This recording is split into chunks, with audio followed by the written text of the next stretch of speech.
Boy Scouts of America is an organization that is rooted in tradition.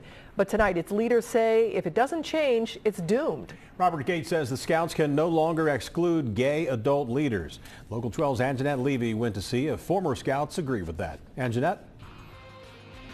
Well, Rob, we're live here tonight at the Dan Beard Council of the Boy Scouts of America. This is the local chapter of the Boy Scouts here in Cincinnati. And tonight, former Scouts are divided over Robert Gates' comments. For more than 100 years, gay men have not been allowed to act as Scout leaders. But the president of the Boy Scouts of America, who's the former Secretary of State and CIA director, says that needs to change. We must deal with the world as it is, not as we might wish it would be. The status quo in our movement's membership standards cannot be sustained.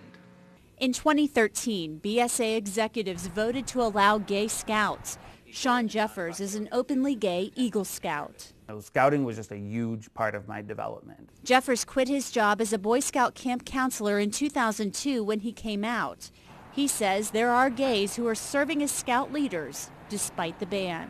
So many friends I know are basically having to lie to stay involved in Scouting because they like Scouting, but they happen to be gay or they happen to be atheists, and so they're having to lie. And so Scouting is putting people in a choice to say you either have to choose, this allegiance of Scouting or choose your identities. But Charles Tassel of Citizens for Community Values, who's a former Boy Scout, disagrees with Robert Gates' position.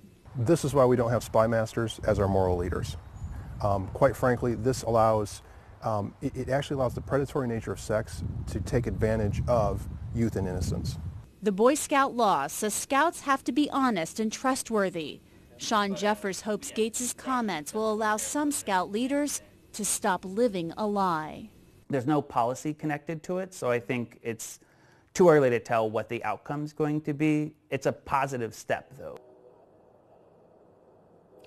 Now, earlier today, I contacted the Dan Beard Council officials, the executives here. I emailed them and called them, and I have yet to hear back from them for a comment about Robert Gates' statement to the Boy Scout executives today. That's pretty unusual. Typically, when we call the executives here, they get back to us with a phone call, so we're still waiting to get a comment from them. Reporting live from the Dan Beard Council, Anjanette Levy, Local 12 News. Rob? Anjanette, thanks very much. If you'd like to read and watch Robert Gates' full speech, log on to local12.com. Click on the red button. That'll take you there.